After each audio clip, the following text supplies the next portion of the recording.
السلام علیکم ورحمۃ اللہ وبرکاتہ۔ الحمد للہ وکفى وسلام علی عباده الذین اصطفى اما بعد۔ اعوذ باللہ السمیع العلیم من الشیطان الرجیم، بسم اللہ الرحمن الرحیم۔ ومن يرتد منكم عن دینه فيمت فهو كافر فأولئك حبطت أعمالهم في الدنيا والآخرة وأولئك هم الخاسرون۔ وقال تعالى ومن يبتغي غير الإسلام دينا فلن يقبل منه وهو في الآخرة من الخاسرين۔ وقال تعالى يا أيها الذين آمنوا قوا أنفسكم وأهليكم نارا۔ صدق اللہ العظیم۔ محترم برادران اسلام، عزیزوں، بزرگوں اور دوستوں اور پردہ نشین ہماری مائیں اور بہنیں، رب کریم کا بے انتہا شکر، کرم، انعام اور احسان ہے کہ اللہ تبارک و تعالی نے ہم سب کو ایمان اور اسلام کی دولت سے سرفراز فرمایا ہے۔ ایمان ہماری زندگی کا سب سے قیمتی اور اہم ترین سرمایہ ہے، اور دنیا اور آخرت کی یہ سب سے بڑی نعمت ہے۔ ایمان کیا چیز ہے؟ ایمان کس کو کہتے ہیں؟ آسان زبان میں ایمان کی ڈیفینیشن یہ ہے کہ وہ تمام باتیں جس کو جناب محمد الرسول اللہ صلی اللہ علیہ وسلم لے کر آئے ہیں، اللہ نے جو باتیں آپ کو دے کر بھیجی ہیں، ان تمام باتوں کو دل سے سچا جاننے کا نام ایمان ہے، ماننے کا نام ایمان ہے۔ اور ایمان صرف ایک مرتبہ سچا جان لے کر چھوڑ دینا کافی نہیں ہے، اس پر عمل کرتے کرتے موت تک ایمان کو بچا کر لے کر جانا ہے۔ اللہ تبارک و تعالیٰ نے جنت اور جہنم دو ٹھکانے بنائے ہیں۔ ایمان والوں کے لیے جنت ہے، بے ایمانوں کے لیے آخرت میں جہنم ہے۔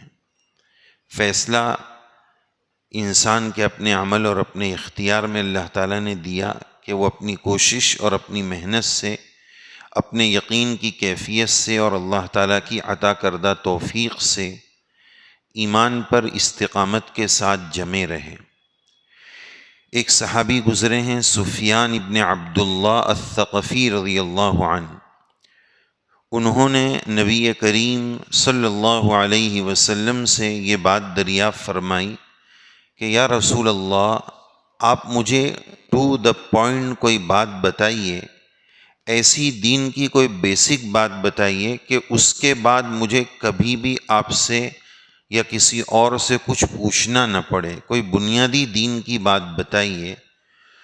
تو آپ صلی اللہ علیہ وسلم نے فرمایا قل، کہیے آمنت باللہ، میں اللہ پر ایمان لایا، ثم استقم، پھر اس پر جم جائیے، ڈٹ جائیے۔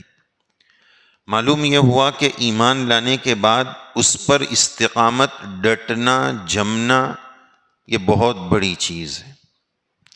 ایمان ایسا قیمتی سرمایہ ہے کہ اس کے بغیر دنیا کی بڑی سے بڑی نیکی کا کوئی اعتبار نہیں ہے۔ بے ایمان شخص بڑی سے بڑی نیکی کر لے، یہاں تک کہ وہ حج پہ چلا جائے ایمان کے بغیر، 30 روزے کیا سال بھر کے روزے رکھ لے تو بھی اس سے کوئی فائدہ نہیں ہوگا۔ ایمان کے ساتھ اعمال اور ایمان کے بغیر اعمال، ان دونوں کی مثال ایسی ہے جیسے ایک کا آنکڑا ہے، اگر اس کے آگے آپ 0 لگائیں گے تو 10 بنے گا، اور ایک لگائیں گے تو 100 بنے گا، اور ایک لگائیں گے تو 1000 بنے گا، 10,000 بنے گا، لاکھ بنے گا، بڑھتا جائے گا۔ یہ ایک ایمان ہے۔ اس کے آگے آپ اعمال جتنے لگاتے جائیں گے، اس ایک کی ویلیو بڑھتی چلی جائے گی۔ اور اگر ایمان نہیں ہے تو اس کا مطلب یہ ہے کہ صفر زیرو ادھر کے بجائے ادھر لگاتے جا رہے ہیں. جتنے لگاتے چلے جاؤ وہ آنکڑا بڑھنے والا نہیں، وہ ایک کا ایک ہی رہنے والا ہے. تو ایمان کے ساتھ اعمال اگر ہوں گے تو ادھر آنکڑے بڑھیں گے، اس کی ویلیو بڑھے گی، اس کی قدر و قیمت بڑھے گی. ادھر ہے تو کچھ نہیں. تو اس ایمان کے ساتھ ہم اپنی زندگی میں کوئی کمپرومائز، کوئی مصالحت ہرگز برداشت نہیں کر سکتے. یہ بات آج کے نیو جنریشن اور نئی نسل کو بتانے کی ضرورت ہے کہ ہمارے ایمان کے ساتھ کوئی بھی کھلواڑ نہ کرے، کوئی سودے بازی نہ کرے. ہم مکتب میں پڑھاتے ہیں جب بچوں کو، تو بچپن سے ہم ایک چیز یاد کرتے ہیں، نواقض وضو. وضو 8 چیزوں سے ٹوٹ جاتا ہے. یہ ہم بچپن سے بچوں کو یاد کراتے ہیں اور دھیان رکھتے ہیں کہ بھائی اس سے وضو ٹوٹتا ہے، اس سے ایسا. تو ہمارے اکابر فرماتے ہیں کہ جس طرح ہم نے یہ یاد کر لیا ہے کہ کن چیزوں سے وضو ٹوٹ جاتا ہے، یا کن چیزوں سے نماز ٹوٹ جاتی ہے، یا کن چیزوں سے روزہ ٹوٹ جاتا ہے، یہ تو کچھ مسلمانوں نے الحمدللہ مکاتب و مدارس اور دعوت و تبلیغ کی مبارک محنت کی برکت سے یاد کر لیا ہے.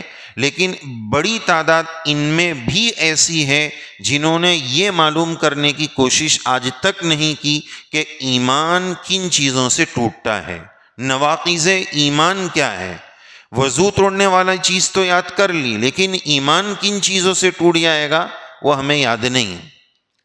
ایمان کے ساتھ کوئی سمجھوتا نہیں. یہ چیز ہمیں اپنی نسلوں کو پلانے کی ضرورت ہے. صرف بتانے کی ضرورت نہیں، پلانے کی ضرورت ہے، اتارنے کی ضرورت ہے. کوئی سمجھوتا نہیں. اس کی ایک مثال عرض کروں. ایک واقعہ ہے کہ ایک گاؤں دیہات تھا، کھیتی باڑی وہاں ہوتی تھی. تو ایک جماعت کچھ علماء کی وہاں گئی. اس بات کو جانچنے کی کوشش کی گئی کہ اس بستی کے لوگوں کے ایمان کا معیار کیا ہے.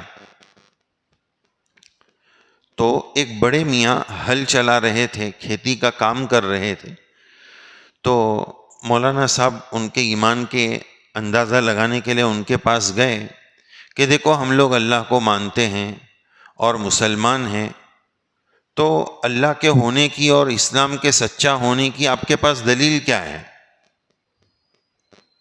اب وہ کسان آدمی تھا، وہ کوئی مولانا تو تھا نہیں، اور پتہ نہیں وقت بھی لگا تھا کہ نہیں.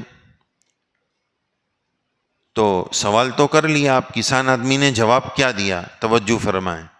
انہوں نے جواب دیا، مولانا صاحب آپ عالم صاحب ہیں، آپ کا اکرام میرے دل میں ہے، لیکن مولانا صاحب اگلی بار یہ جو سوال اگر آپ نے کیا نا، تو یہ جو حل دیکھ رہے نا یہ آپ کی کھوپڑی پہ پڑ جائے گا. اگلی بار یہی سوال اگر آپ نے اب ریپیٹ کیا نا، یہ حل کھوپڑی پہ چپکا دوں گا. یعنی ایمان کے ساتھ کوئی سودے بازی ہمیں چلے گی نہیں. یہ ہے ایمان کی استقامت کہ بس جب دل میں اتر جائے تو پھر کسی شک پیدا کرنے والے کے شک سے ہمارا ایمان متاثر نہ ہو.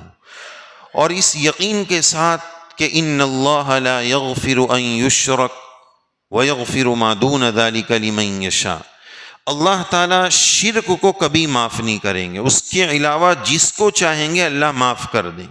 شرک اللہ کو بہت ناپسند.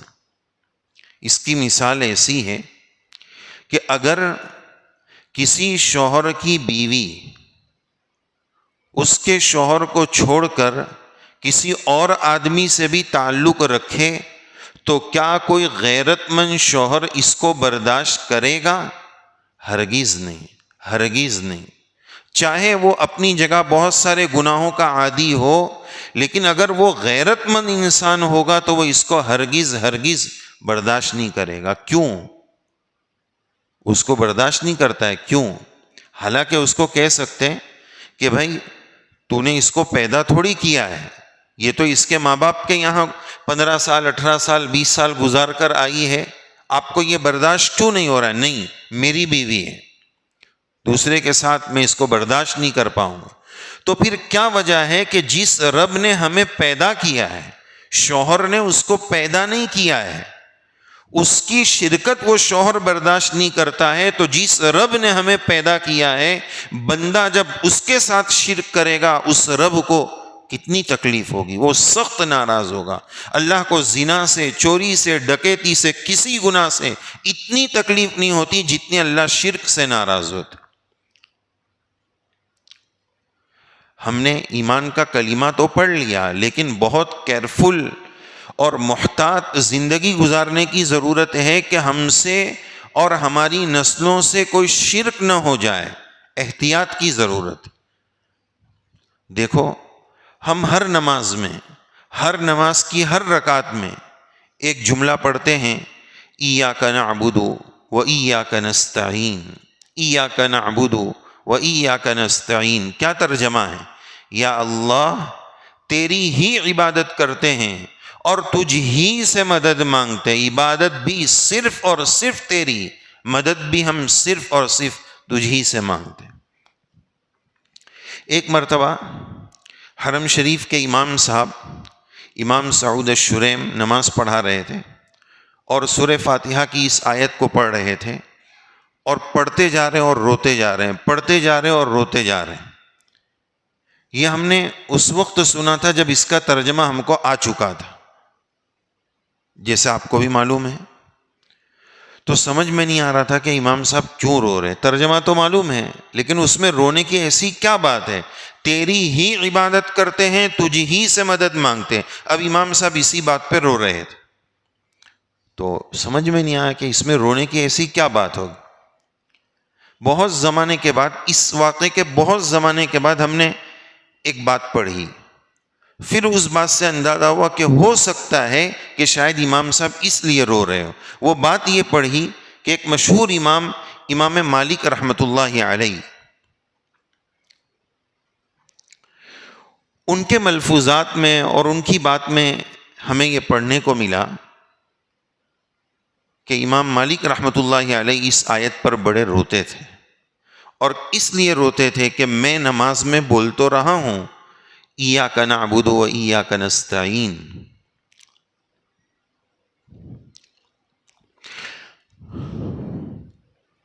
کل قیامت کے دن اگر رب کریم نے یہ کہہ دیا کہ کذبت، تو جھوٹ بولتا تھا، تو بولتا تھا ایاک نعبد، تو بولتا تھا و ایاک نستعین، یا اللہ ہم تجھ ہی سے مدد چاہتے ہیں، بولتا تو تھا لیکن جھوٹ بولتا تھا، مدد دکان سے مانگتا تھا، مدد لوگوں سے مانگتا تھا، مدد اسباب سے مانگتا تھا، مجھ سے کہاں مدد مانگتا تھا۔ اللہ نے اگر کہہ دیا کہ تو جھوٹ بولتا تھا تو معاملہ پکڑ میں آ جائے گا، مشکل ہو جائے گا۔ تو اس لیے شرک سے اپنے آپ کو ہر اعتبار سے بچانے کی ضرورت ہے۔ ایمان کو بچانے کی فکر کرنا، ایمان کے بغیر بڑی سے بڑی قربانی کا کوئی اعتبار نہیں، چونکہ ہم موروثی مسلمان ہیں، وراثت میں اسلام اور ایمان ملا ہے۔ ایمان کی قدر تو حضرت بلال رضی اللہ عنہ سے پوچھی جائے، حضرت سلمان فارسی رضی اللہ عنہ سے پوچھی جائے، صہیب رومی سے پوچھی جائے رضی اللہ عنہ، کہ حضرت بلال رضی اللہ عنہ عرب کے تپتے ہوئے صحرا میں احد احد قل هو اللہ احد، وہ ایمان کی کیفیت جو قلب و جگر میں راسخ تھی وہ صحابہ کو نصیب تھی۔ آج ہمیں اس ایمان کی ضرورت ہے، اور یہ ایمان حاصل ہونے کے بعد بچے گا کیسے؟ یہ ایمان ایک مرتبہ حاصل ہو جانے کے بعد ہمارے پاس بچے گا کیسے؟ نمبر 1، اعمال صالحہ کا اہتمام، نیکی کرتے رہنا، وہ اس ایمان کی حفاظت کرے گا، وہ ایمان کو ایک پروٹیکشن اور تحفظ فراہم کرے گا، اعمال صالحہ کا اہتمام۔ اور دوسرا، دعاؤں کا اہتمام۔ دعا کے بارے میں انشاءاللہ آگے تھوڑی سی تفصیل آپ کی خدمت میں پیش کریں گے کہ کیا دعا مانگنی ہے۔ تو یہ دو چیز کا اہتمام ہمارے ایمان کو تحفظ فراہم کرے گا اور موت تک ایمان کو بچا لے جانے کی مدد کرے گا۔ آج ساری دنیا اسلام دشمن بننے جا رہی ہے، اور اس بات کی کوشش ہو رہی ہے کہ کس طرح ایمان سلب کر لیا جائے، ایمان ہمارا چھین لیا جائے، اور خاص طور پر جو ایجوکیٹڈ طبقہ ہے، اسکول کالجز کے جو اسٹوڈنٹس ہیں، وہاں سے جو آ رہے ہیں، ان کا ایمان کیسے چھینا جائے، اس کے لیے کیسے جال بچھایا جائے، اس کی کوشش ہو رہی ہے۔ آج دو راستوں سے امت مسلمہ کے ایمان کو چھیننے کی زیادہ کوشش ہو رہی ہے۔ یہ بات ہمیں سمجھنا بہت زیادہ ضروری ہے، ہماری نسلوں کو سمجھنے اور سمجھانے کی ضرورت ہے کہ ہمارے اوپر حملہ کہاں سے ہو رہا ہے۔ آدمی ڈیفینس کب کرے گا؟ جب کہ پتہ چلے کہ یہاں سے ہو رہا ہے کہ وہاں سے ہونے والا ہے، وہاں سے وہ چوکنا رہے گا کہ اس دروازے سے دشمن آنے والا ہے۔ تو آج ہمارے اوپر حملہ کس راستے سے ہو رہا ہے؟ دو راستے ہیں، جس کو تھوڑا اردو میں عرض کروں۔ ایک کا نام تشکیک ہے اور ایک کا نام شہوت ہے۔ تشکیک اور شہوت کے راستے سے ہماری نسلوں کے ایمان کو چھیننے کی کوشش ہے۔ اب اس کی تھوڑی وضاحت سمجھیے۔ تشکیک یعنی شک شبہ پیدا کرنا۔ آج انٹرنیٹ کی دنیا ہے، ایجوکیٹڈ طبقہ، پڑھا لکھا طبقہ وہیں سے دین لے رہا ہے، جو مسلمان ہے وہ، اور دین لینے کا ان کا وہ بیسک اور بہت بڑا ذریعہ بن چکا ہے، دنیا مٹھی میں آ چکی۔ اب آپ بتائیں، ایک بڑی تعداد آپ کو ایسی ملے گی، وراچا میں بھی مل جائے گی، کہ جن کو ہمارے جماعت کے ساتھی اگر یہ بولیں کہ بچوں آپ کی چھٹی چل رہی ہے، دیکھو ویکیشن چل رہا ہے، آپ کے پاس ابھی بہت ٹائم ہے، ایک کام کرو نا، تم چلے میں چلو۔ نہیں ٹائم نہیں ہے، ابھی تو ایسا ہے ویسا ہے اور فلاں ہے۔ اچھا بیٹا 3 دن چلو۔ 3 دن کب چلنا ہے؟ Friday Saturday Sunday? نہیں، یہ ویکینڈ پہ تو ہم لوگ گھومنے جا رہے ہیں۔ اچھا ایک کام کرو، اپنی مسجد میں ہر جمعہ کو مولانا کا بیان ہوتا ہے، تو تم جمعہ سے خالی آدھا گھنٹہ پہلے آؤ، کچھ تو دین کی بات کان میں جاوے۔ مولانا کوشش کروں گا، امیر صاحب کوشش کروں گا۔ وہ گئی کوشش بھینس پانی میں۔ ایک بڑے طبقے کے پاس اپنے ایمان کو بچانے کی چارجنگ کے لیے جمعہ کے آدھے گھنٹے کے بیان سننے کا بھی ٹائم نہیں ہے۔ 3 دن تو اب دور کی بات ہو گئی۔ یہ تو دعوت و تبلیغ کی مبارک محنت اور مبارک لوگوں کی جافشانی ہے کہ وہ اللہ جب دل قبضے میں لے آتے ہیں تو اللہ آسان بھی کر دیتے ہیں، مایوسی نہیں ہے۔ لیکن ایک جنرلی جو بات ہے وہ یہ ہے کہ لائیو آنے کا اب وقت نہیں رہا ہے لوگوں کے پاس، 1000 بہانے ہو گئے۔ تو اب وہ کہاں جاتے ہیں؟ انٹرنیٹ پر جاتے ہیں۔ تو جو علماء کرام انٹرنیٹ سے دین کی محنت کر رہے ہیں، ان کا خاص مقصد یہ ہے کہ بھائی شیطان جس راستے سے حملہ کر رہا ہے، باطل طاقتیں جس راستے سے برین واش کر رہے ہیں، اسی راستے سے ہمیں صحیح ترجمانی کرنے کی ضرورت ہے، ورنہ باطل اچک کے لے کے جائے گا۔ یہ انٹرنیٹ کی محنتیں اس لیے نہیں ہے کہ بس ایک شوشہ ہے، بس یہ کہ ایک موج مستی ہے یا ایک اپنا شوق ہے، اس لیے نہیں۔ یہ محنت اس لیے ہے تاکہ اس راستے سے جو باطل آ رہا ہے اس راستے پر ہم لگام لگائیں، نئی نسل کو ایک پیغام ملے کہ ٹھیک ہے آپ کے پاس جمعہ کا آدھا گھنٹہ بھی نہیں ہے نا، تو جب تم کو اپنے گھر میں موقع مل جائے ہماری یہ بات سن لو، تاکہ شک شبے کا ان کو جواب مل سکے، ورنہ باطل اپنا کام کرتے چلے جائے گا۔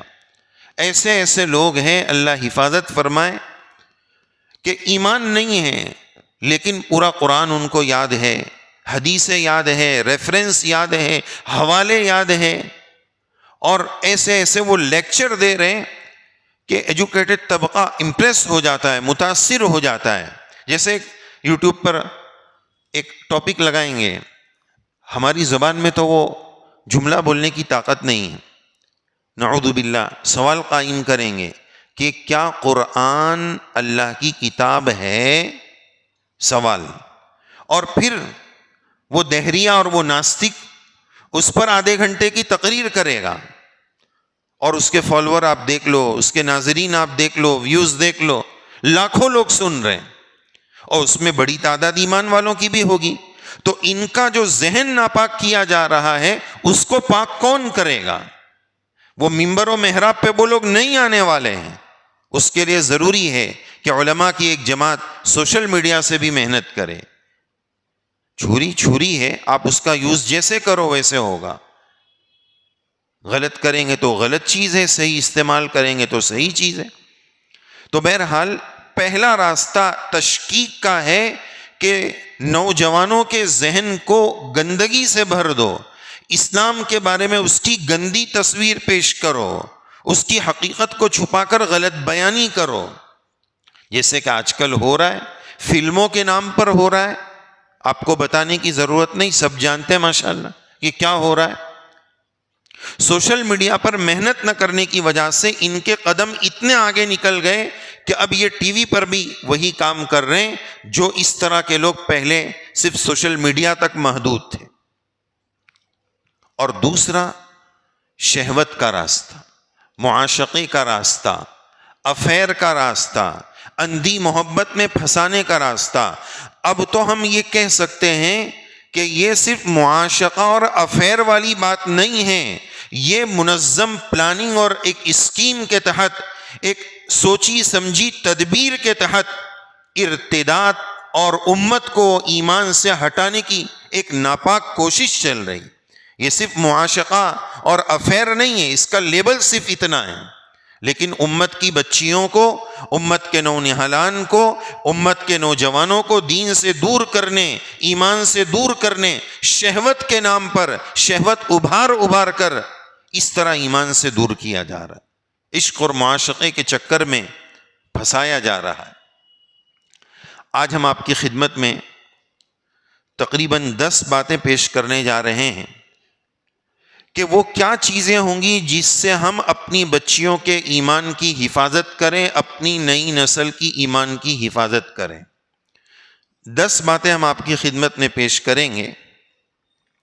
پہلی بات، ان کو ایمان سکھانا، عقیدہ سکھانا، ایمان کی اہمیت بتانا کہ اس ایمان پر کیا کیا چیزیں ٹکی ہوئی ہیں، ایمان کی حقیقت ان کو بتانا کہ ایمان گویا جنت کا ایک ٹکٹ ہے جس کو موت تک بچا کر لے کر جانا ہے.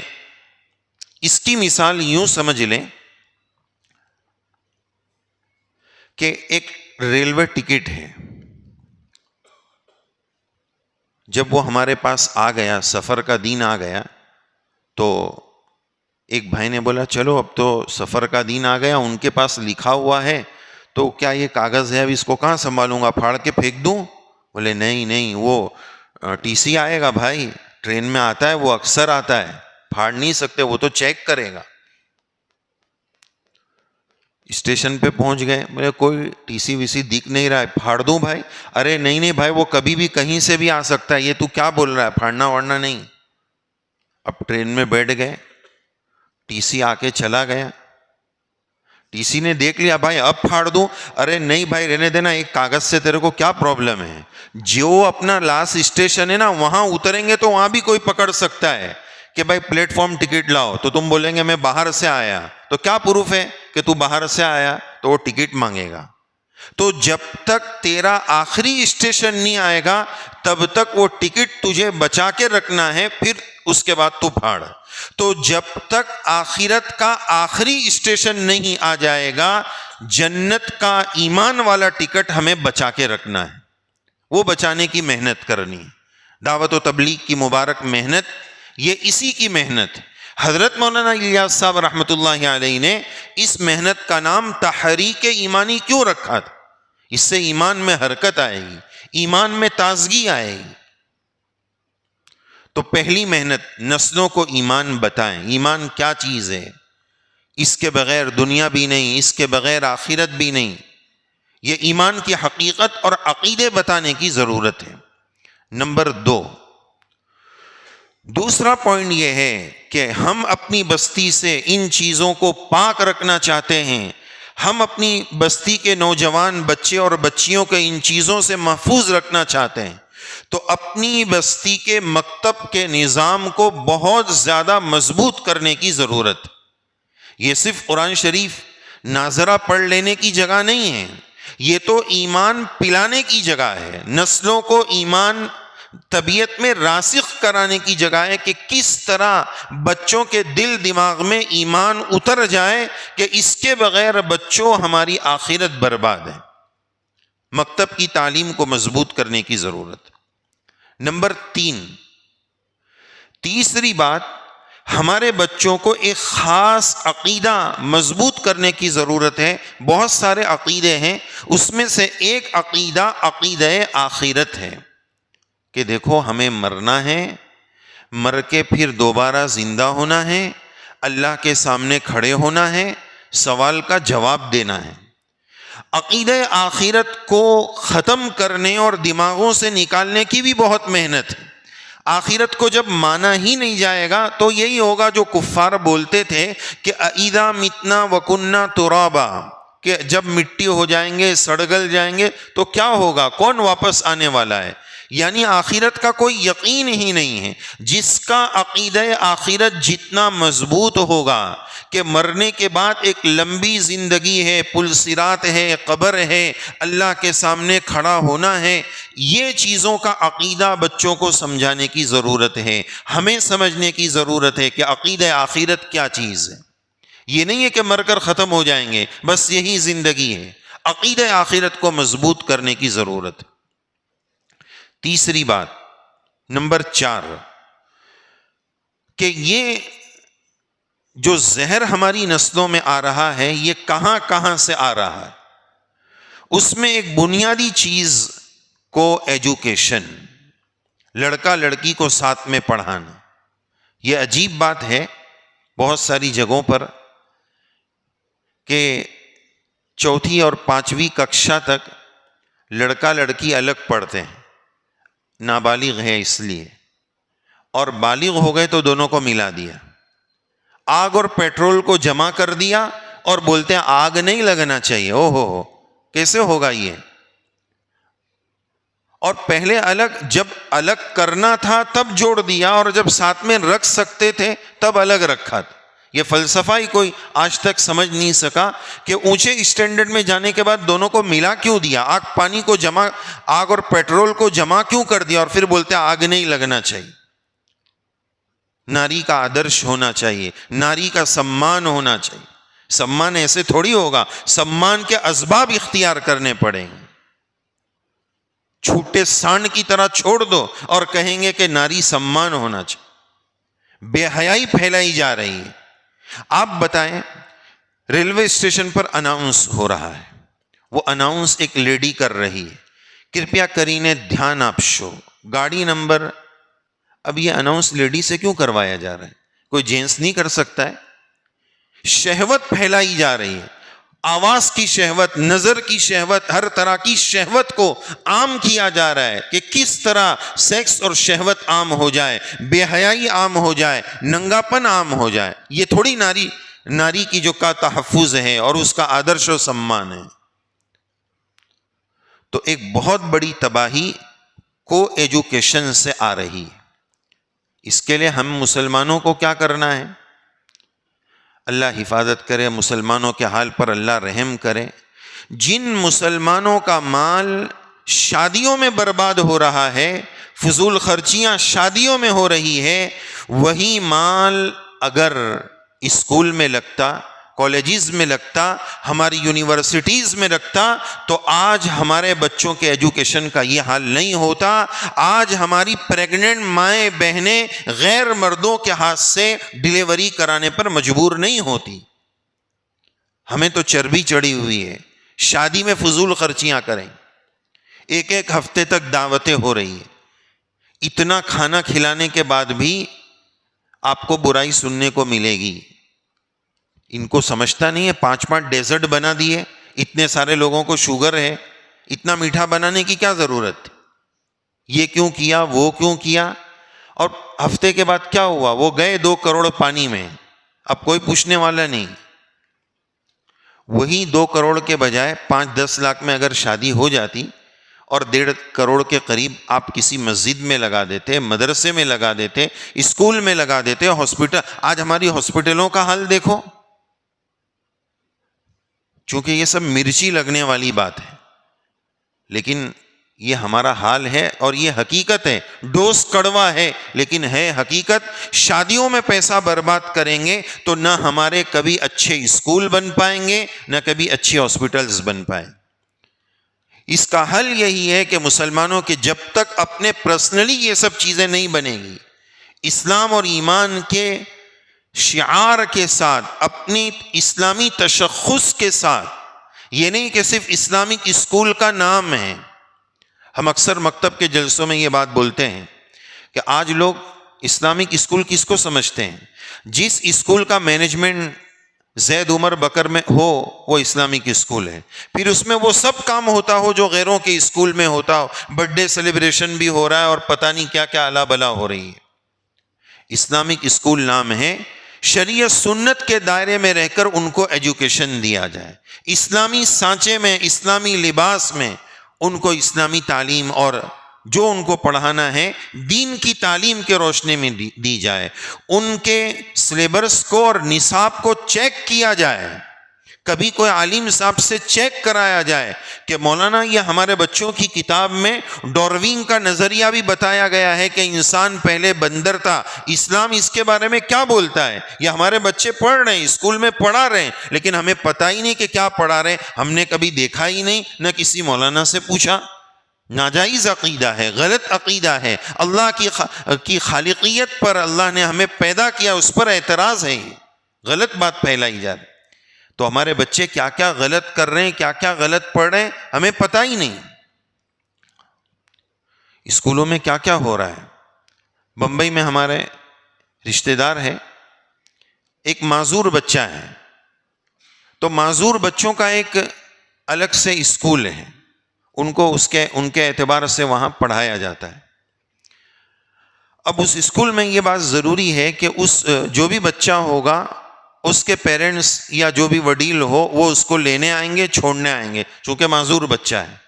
تو جو اس معذور بچے کو چھوڑنے جا رہے ہیں وہ بولتے ہیں وہ غیروں کا اسکول ہے، کرسچن ہے یا جو بھی ہے، تو بولتے ہیں میں روز دیکھتا ہوں کہ وہ میرے بچے کو شرک کراتے ہیں، لیکن بے بس ہے کہ ہمارا کوئی ایسا اسکول ہی نہیں ہے. تو کہاں ڈالیں؟ بچہ پڑھے گا نہیں، دن بھر وہ گھر میں رہ کر بیمار ہو جاتا.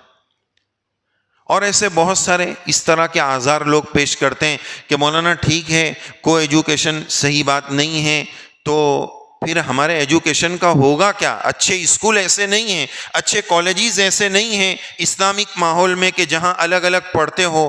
تو کیا کیا جائے؟ پھر تعلیم چھوڑ دیں؟ ہاں چھوڑ دیں.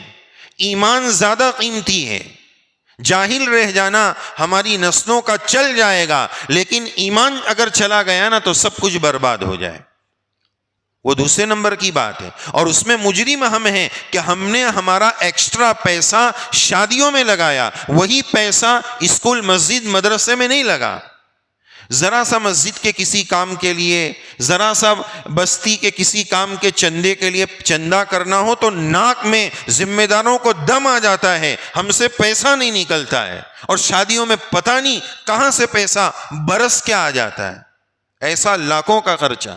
ذرا سا دین کے نام پر کچھ چندہ کرنا ہو، ہم ہو کہ تم ہو، کوئی بھی ہو، ہر بستی کا یہ رونا ہے، پیسہ نکالنا مشکل ہو جاتا ہے مسلمانوں. شادی میں کہاں سے آ گیا؟ تو ایک حل یہ ہے اس مصیبت کو دور کرنے کا کہ مخلوط تعلیم سے، کو ایجوکیشن سے اپنے بچوں کو بچائیں، اپنے اسلامک اسکول بنائیں. جب تک نہیں بنتا ہے کوئی بات نہیں، نسلیں اس ایجوکیشن سے جاہل رہ جائے گی، وہ چل جائے گا، لیکن ایمان چلے جائے گا تو ہماری اولاد کا بہت بڑا نقصان ہو جائے. اگلا حل یہ ہے جو ہماری ایک کمزوری ہے، اولاد کا صحیح وقت پر نکاح نہ کرنا. یہ بھی ایک سبب ہے. اس معاشقے اور افیئر میں ہماری بچیوں کے پڑ جانے کے ہم نے 10 سبب اور 10 باتیں آپ کی خدمت میں پیش کرنے کا ارادہ کیا ہے، جس میں 5ویں بات بچیوں کا یا بچوں کا صحیح وقت پر نکاح نہ کرنا. وہ ابھی پڑھ رہی ہے، ڈاکٹر بن رہی ہے، وہ لنگڑا ہے اس لیے اپنے پاؤں پہ کھڑا ہو رہا ہے. بولے اپنے پاؤں پہ کھڑا کر رہے، تو اب تک کہاں کھڑا تھا؟ ایسے کبھی کبھار تو ہم شرکیہ جملے بھی بول دیتے ہیں کہ ہم کو پتہ ہی نہیں ہے. جیسے اس کی ایک مثال عرض کروں، کسی صاحب کا کاروبار بہت اچھا چل پڑا، تو کسی نے پوچھا حاجی صاحب ابھی کام کیسا چل رہا ہے؟ بولے بہت اچھا چل رہا ہے، اللہ نے جب سے ہاتھ پکڑا ہے نا تو پیچھے مڑ کے دیکھا ہی نہیں ہوں. تو اس سے پہلے کس نے ہاتھ پکڑا تھا؟ یہ جملہ چلایا گیا اور ہمارے درمیان چل گیا، اور ہم بول رہے ہیں شرکیہ جملہ ہے. اس کا مطلب پہلے کوئی اور ہاتھ پکڑا ہوا تھا. اللہ نے دیا، اچھا کاروبار چلا تو شکرانہ ہونا چاہیے. یہ تو کفرانہ ہو رہا ہے، شرک کر رہے ہیں کہ جب سے ہاتھ پکڑا. تو جو بھی جملہ بولوں، لوگ بولتے ہیں کہ زبان سے بول دیا تو کون سی بڑی بات ہو گیا. ارے نہیں پیارے، ایمان بھی اسی زبان سے ہوگا، کفر بھی اسی زبان سے ہوگا. یہی زبان نکاح کروا دیتی ہے، دو اجنبیوں کو ملا دیتی ہے. یہی زبان کے وہ بول دو ملے ہوئوں کو توڑ دیتی ہے. تو یہ نہیں ہے کہ میری زبان پہ جو آئے گا وہ میں بول دوں گا. اس سے کفر جڑا ہوا ہے، اس سے شرک جڑا ہوا ہے، اس سے ایمان جڑا ہوا. اگلی بات، تو صحیح وقت پر نکاح کرا دینا. دیکھو آدمی چوری کب کرتا ہے؟ حلال نہیں ملا تو حرام کی طرف، پھر 2 نمبری کی طرف دماغ جاتا ہے کہ یار خرچے پورے نہیں ہو رہے، کیا کریں، حلال ہے ہی نہیں تو حرام کی طرف جا رہا ہے. تو اولادوں کو صحیح وقت پر حلال نہیں دیں گے تو پھر یہی ہونے والا ہے.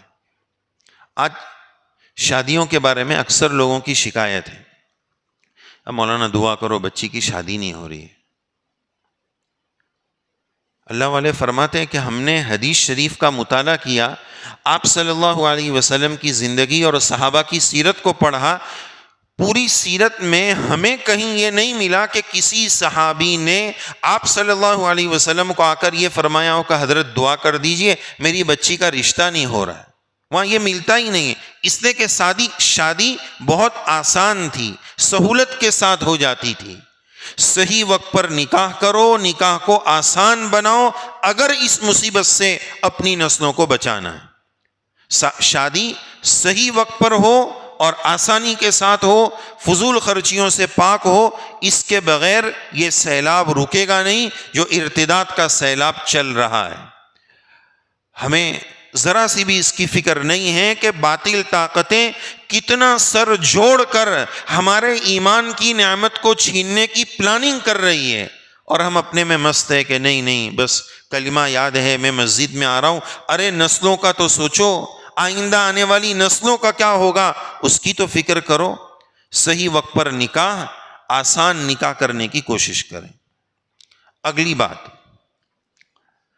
اپنی اولادوں کو سمجھانے کا مزاج، وقت دینا اولادوں کو سمجھانے کا مزاج، اور اس سے زیادہ اہم ان نسلوں اور بچوں میں سمجھنے کا مزاج، ماننے کا مزاج، سننے کا مزاج. آج کل کے بچے تو اتنے ایکسٹرا ہو گئی، ممی آپ میری لائف میں انٹرفیئر کیوں کر رہے ہیں، ابا آپ مجھے کیوں ڈانٹ رہے ہیں، آپ میری پرسنل لائف میں کیوں دخل اندازی کر رہے ہیں. سگی اولاد ماں باپ کو یہ بول رہی ہے. نصیحت سننے کا مزاج ختم ہو گیا، حق بات ماننے کا مزاج ختم ہو گیا. ناصحہ مت کر نصیحت، دل میرا گھبرائے ہیں، میں اسے سمجھوں ہوں دشمن جو مجھے سمجھائے. سمجھانے والا دشمن لگ رہا ہے. محبت کے ساتھ، ہمدردی کے ساتھ سمجھا رہے ہیں، لیکن نہیں، بس بہت گیان مت دو، بہت ہو گیا. نسلیں بول رہی ہیں. ماننے کا مزاج، سمجھانے کا مزاج، سمجھنے کا مزاج، اور سمجھاؤ.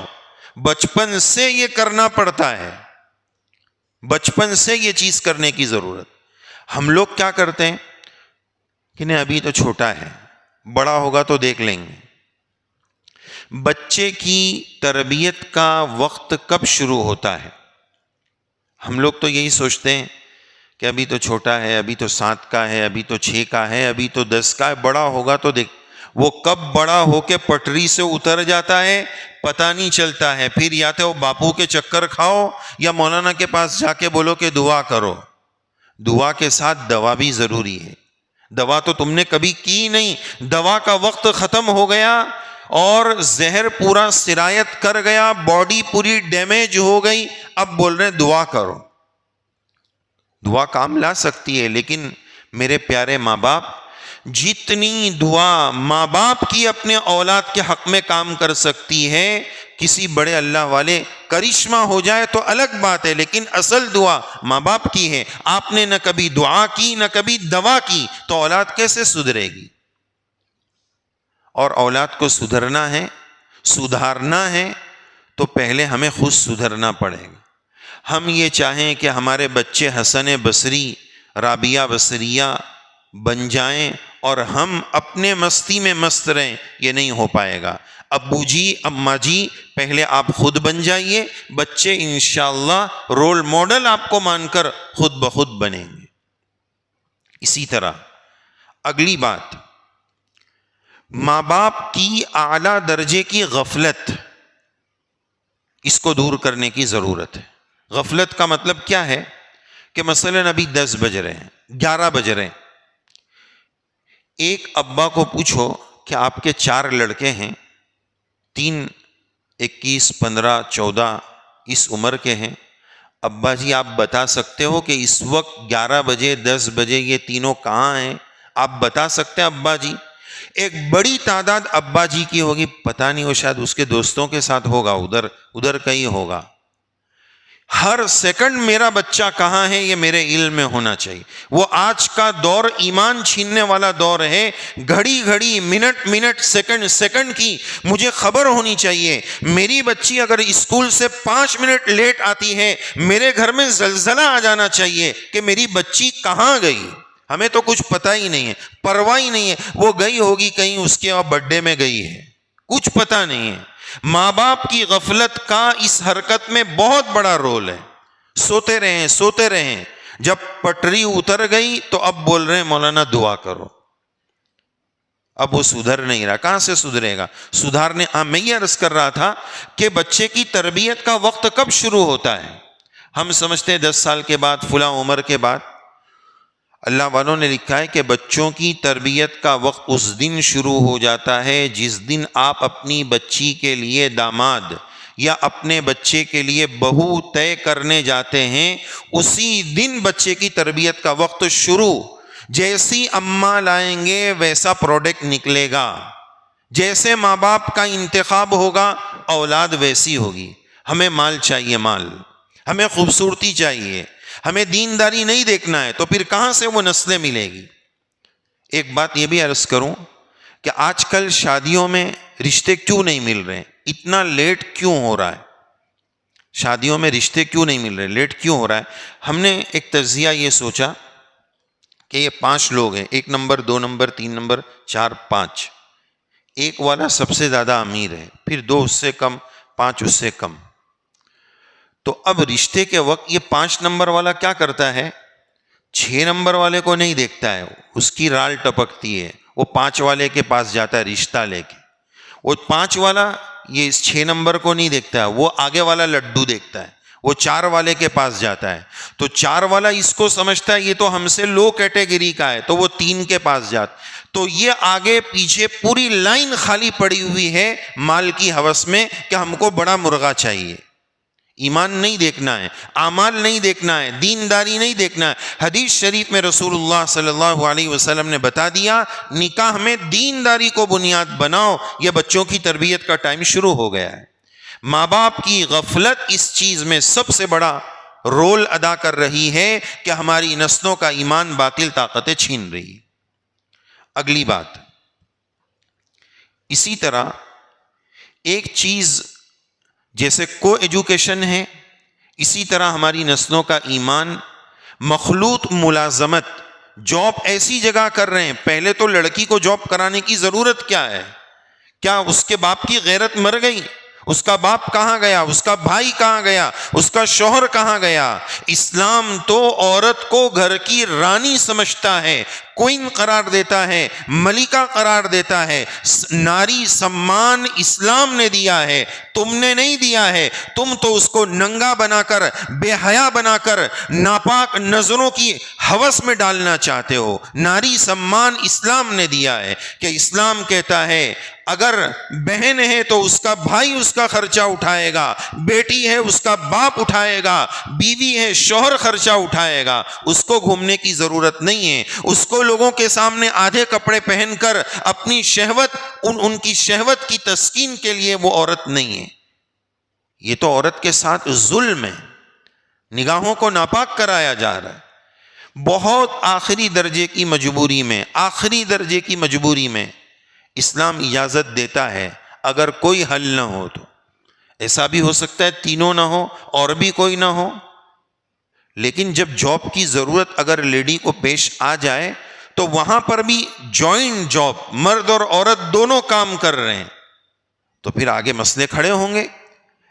جاب کی ضرورت پیش آئے تو دونوں الگ الگ جگہ جاب کریں، دونوں کو مل کر کرنا وہاں اسی طرح ہوتا ہے۔ آج باطل طاقتیں پلاننگ کر رہی ہے کہ دیکھو پہلے تم کو پورا اسلامی حلیہ بنانا ہے، السلام علیکم سیکھنا ہے، خیریت سے ہو، مزاج کیسے ہیں، انشاءاللہ ماشاءاللہ سب سکھایا جا رہا ہے تاکہ وہ ذہن قریب کیا جا سکے، اور بچی پھر یہ سوچے کہ یار یہ انشاءاللہ ماشاءاللہ بولتا ہے تو گویا یہ اسلام سے پریم کرنے والا ہے، اس کو تو سب معلوم ہے۔ ارے نہیں، یہ پلاننگ ہے۔ ہماری بہنیں اور ہماری بچیاں اتنی بھولی کیوں ہو گئی، شہوت کی اتنی اندھی کیوں ہو گئی کہ ہم نے ان کو پاٹ پڑھایا ہی نہیں، سبق دیا ہی نہیں۔ جو سبق دینے کا وقت تھا ہم آزاد چھوڑتے رہے، جا بیٹا جہاں جانا ہے جا۔ تو اس کا ہم خیال رکھیں۔ اسی طرح آخری دو باتیں، 9 نمبر کی بات یہ ہے، اپنی اولادوں میں مال کی ہوس ہٹانے کی فکر کریں کہ وہ مال کی لالچ میں نہ پڑیں۔ کیا ہوتا ہے کہ اس طرح کا کوئی ہماری بچی کے پاس آئے، اس کو ہرے ہرے خواب دکھائے کہ دیکھ تو غریب باپ کی بیٹی ہے، تیرا باپ تجھے کیا دے سکتا ہے، پتہ نہیں کس کے حوالے کر دے گا، دیکھ یہ میرا محل دیکھ، یہ میرا بنگلہ دیکھ، یہ میری گاڑی دیکھ، یہ میری جاب دیکھ۔ تو بچی پھنس جاتی ہے۔ کیوں؟ ماں باپ نے ہوس، مال کی ہوس اس میں سے نکالی نہیں ہے، وہ ہوس اس کو دی جا رہی ہے، مال کی ہوس کی وجہ سے ہماری بچیاں چلی جاتی۔ 9 چیزیں ہو گئی۔ آخری بات اس سلسلے کی جس کا ہم نے اوپر وعدہ کیا تھا کہ ہمیں چاہیے کہ ہم اعمال صالحہ کے اہتمام کے ساتھ دعا کا بھی اہتمام کریں، کہ دعا کے بغیر یہ بات بنے گی نہیں۔ 3 دعائیں آپ کو عرض کرنی ہیں، 2 دعا حدیث شریف میں ہیں اور 1 دعا قرآن شریف میں ہے۔ حدیث شریف میں اللہ کے رسول علیہ السلام نے دعا یہ فرمائی، اللہم انی اسألوک ایمانا لا یرتد۔ لمبی دعا ہے، اتنی دعا یہاں اس موقع کے مناسب ہے کہ یا اللہ میں آپ سے ایسا ایمان مانگتا ہوں کہ اس کے بعد ارتداد نہ ہو، اس سے کسی اور جگہ جانا نہ ہو۔ ہم نے بچیوں کو بالکل ایمان کی فکر کی نہیں، سبق دیا ہی نہیں، پلایا ہی نہیں۔ تھوڑے دن پہلے کا واقعہ ہے، ایک بچی اسی طرح غیر کے ساتھ بھاگ رہی تھی، تو چند مسلم بچیوں نے دیکھ لیا کہ یہ معاملہ کچھ گڑبڑ ہے۔ تو جب وہ بچیاں وہاں پہنچی، اس بچی کو دیکھا تو وہ ان کی سہیلی تھی، اور وہ ہندو کے ساتھ جو بھی تھا اس کے ساتھ لگی ہوئی تھی۔ تو اس نے کہا بہن تم اچھا نہیں کر رہی ہو، یہ غلط ہے، کیا ہو رہا ہے یہ سب۔ اور انہوں نے کہا کہ دیکھو اب تم کو تمہارے ابا کا نمبر دینا پڑے گا، ابا سے بات کراؤ، ابا سے بات کیے بغیر یہ لڑکا یہاں سے ہٹے گا نہیں، تم جا نہیں سکتی ہو، ابا سے بات کراؤ۔ اب وہ کس منہ سے ابا سے بات کراوے؟ ابا بیچارے اپنے کاروبار میں مست ہے، باپ کی غفلت کا یہی حال ہے۔ بہت کچھ ہونے کے بعد اس نے نمبر تو دیا نہیں، اس نے ایک پلاننگ یہ بنائی کہ اس بچی ان سہیلیوں کو یہ کہا کہ ایک کام کرو، فون پہ بات کرنے کے بجائے سیدھا میرے ابا کے پاس چلو، اور رکشہ میں بٹھا کے سہیلیوں کو ابا کے پاس لے جانے کے نام پہ چڑھا دیا۔ 100 نمبر پہ کال کر کے پولیس بلا لی کہ یہ بچیاں، یہ لڑکیاں جو ہے میرا اپہرن کر رہی ہے، مجھے اغوا کر رہی ہے، پکڑ کے لے جا رہی. ذرا آپ دیکھیں، وہ ایمان اگر ذرا سا بھی ہوتا تو ان سہیلیوں کو کیا وہ پھنساتی، پولیس کے حوالے کرتی؟ یہ اس کے ایمان بچانے کی محنت کر رہے ہیں، ہمدردی کے جذبے کے ساتھ اس پر گئے. اس ہمدردی اور احسان کا بدلہ یہ کہ اسی پر اپہرن کا اور اغوا کا الزام لگا دیا. یہ کیوں ہوا؟ اس بچی میں اتنی جرأت کہاں سے آئی؟ ہم صاف کہہ سکتے ہیں یہ بچی اکیلی مجرم نہیں ہے، اس کے ماں باپ اس سے بڑے مجرم ہیں. انہوں نے ایمان دیا ہی نہیں، ایمان پلایا ہی نہیں. پلایا ہوتا تو یہ نہیں ہوتا. وہ رو لیتی، کچھ کر لیتی، کچھ منوا دیتی فون کر، لیکن ان کو پھنسا دینا یہ کہاں سے آیا؟ اس سے پتہ چلتا ہے کہ جرم بڑا ماں باپ کا ہے. بہرحال اللہم انی اسألک ایمانا لا یرتد ایک دعا ہو گئی. دوسری دعا اللہم انی اسألک ایمانا یباشر قلبی، یا اللہ ہمیں ایسا ایمان دے دیجئے جو میرے دل میں، میرے رگ و ریشے میں راسخ و پیوست ہو جائے، اتر جائے، کوئی نکالنا چاہے تو نکل نہ سکے. یباشر قلبی، میرے دل کی رگوں میں اتر جائے، کسی طاقت میں وہ طاقت نہ ہو کہ وہ ایمان کو نکال سکے. ایسا ایمان دے دیجئے. اسألک ایمانا یباشر قلبی. اور ایمان کی فکر کتنی ضروری ہے. نبیوں میں یوسف علیہ السلام خاندانی نبی، ابا یعقوب علیہ السلام نبی، ابا اسحاق علیہ السلام نبی، ابا ابراہیم علیہ السلام نبی، سب نعمتیں دنیا کی مل گئی. دعا کرتے ہیں توفنی مسلمہ، توفنی مسلمہ، یا اللہ اسلام کی موت عطا فرما دیجیے. وقت کے نبی، کیسی کیسی قربانیاں. پورا یوسف، سورہ یوسف کا واقعہ، یوسف علیہ السلام کا واقعہ، اینڈ میں سورہ یوسف میں یہ دعا ملتی ہے کہ یا اللہ ایمان کی موت دیجیے. ہم نے ایمان کے معاملے کو بڑا سستا سمجھ لیا ہے. اس کے بغیر دنیا کی سب سے بڑی نعمت یہ ہے کہ جس کو ایمان کا خاتمہ مل گئے.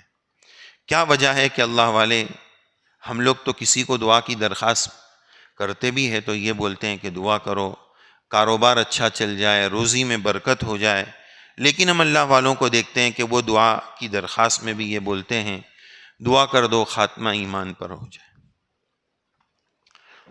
تو خاتمہ بالخیر بہت بڑی نعمت ہے.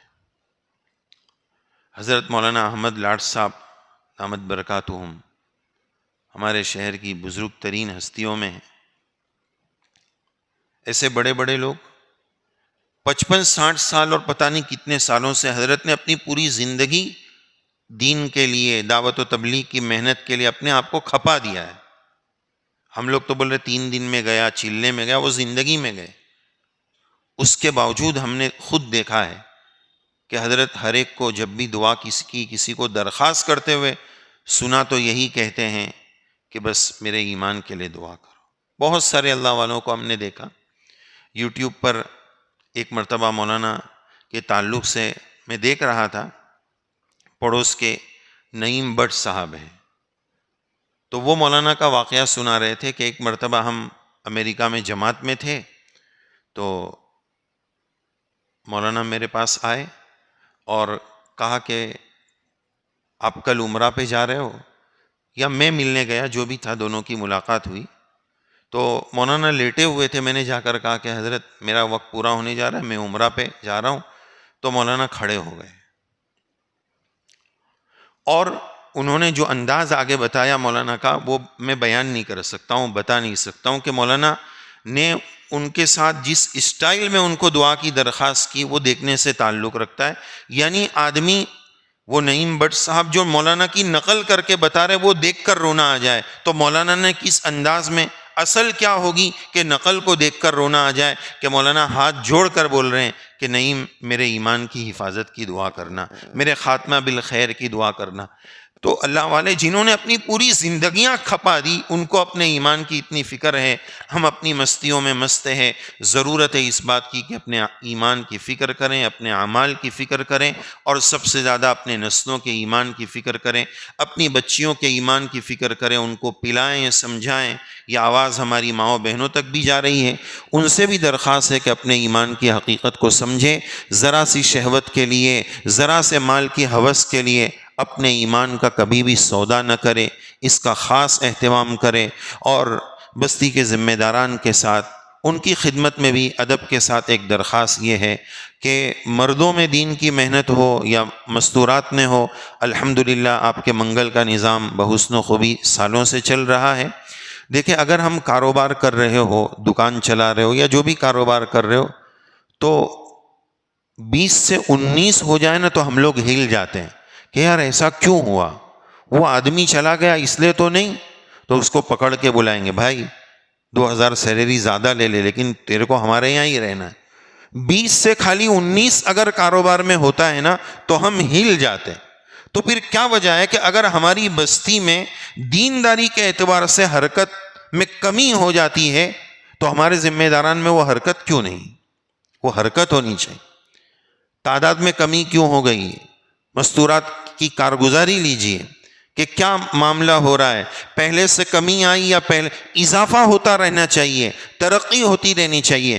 کمی آئی، 20 سے 19 ہوا، تحقیق کرو کہ بات کیا ہے، سبب کیا ہے، گاڑی کہاں اٹک رہی ہے.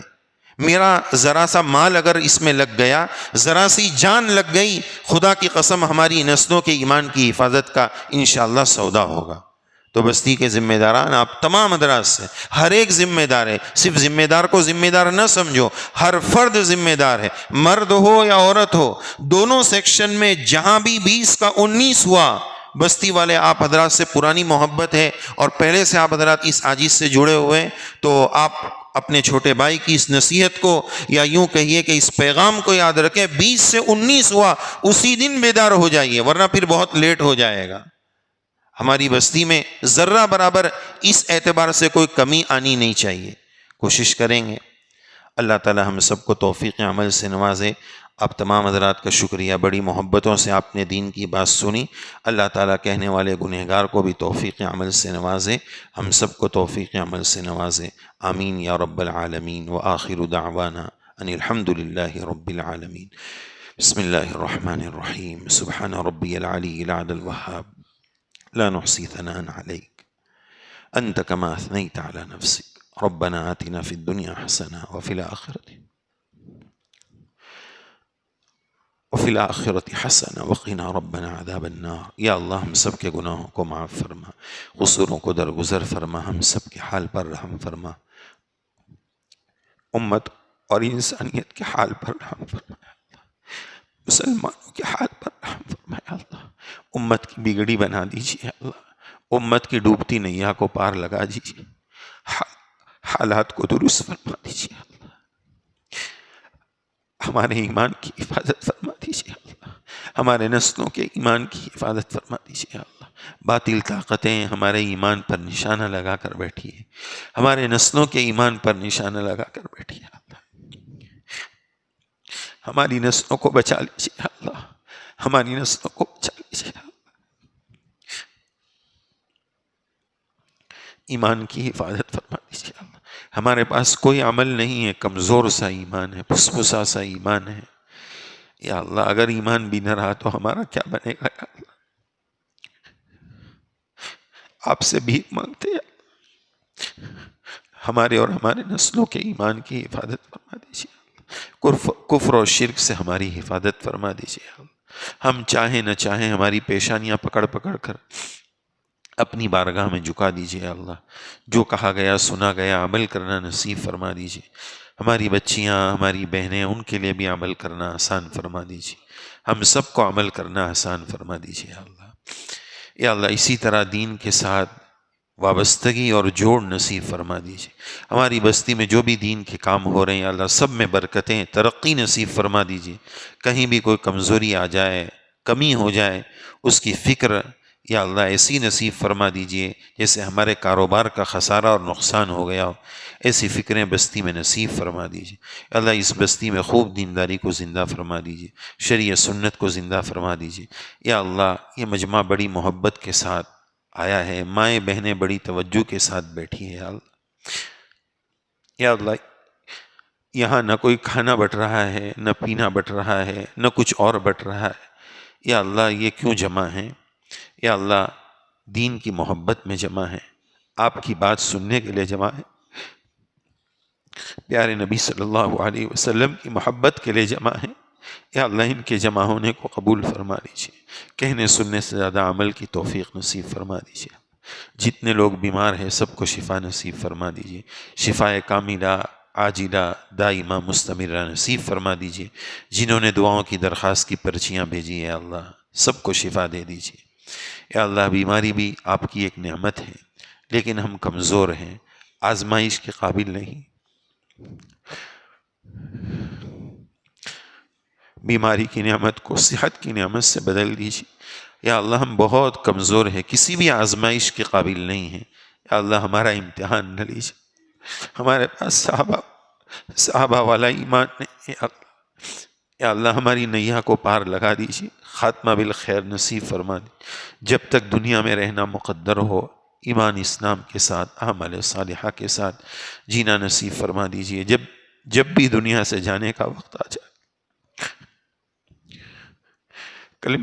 کلمے کے ساتھ ایمان کی سلامتی کے ساتھ دنیا سے جانا نصیب فرما دیجیے، یا اللہ ہماری گندگیوں کو معاف فرما دیجیے، ہمارے گناہوں کو معاف فرما دیجیے، آپ بڑے مہربان ہیں، آپ بڑے قدردان ہیں، ستار ہیں، غفار ہیں، رحمان الرحیم ہیں، آپ کو آپ کے ان پیارے پیارے ناموں کا واسطہ ہے، ہم سب کے حال پر رحم فرما دیجئے، بستی کے حال پر رحم فرما دیجئے، ہم سب کے دلوں کی گندگیوں کو دور فرما دیجئے، سینوں کو کینوں سے پاک فرما دیجئے، ایک دوسرے کے احترام اور آداب کی توفیق نصیب فرما دیجئے، جو مانگا وہ بھی عطا فرما دیجئے، جو مانگنے سے رہ گیا وہ بھی نصیب فرما دیجئے، بستی میں 100% دینداری کو زندہ فرما دیجئے، دینداری کی فکر کے لیے ذمہ داروں کو اور چاق و چوبند فرما دیجئے، یا اللہ جتنی محنتیں مردوں کے لائن سے مستورات کے لائن سے ہو رہی ہے یا اللہ سب کو اپنی بارگاہ میں قبول فرما لیجیے اور ہماری بستی میں اور ترقی عطا فرما دیجیے، ہماری دعاؤں کو اپنے فضل و کرم سے منظور و مقبول فرما دیجیے، وصلی اللہ علی النبی الکریم برحمتک یا ارحم الراحمین۔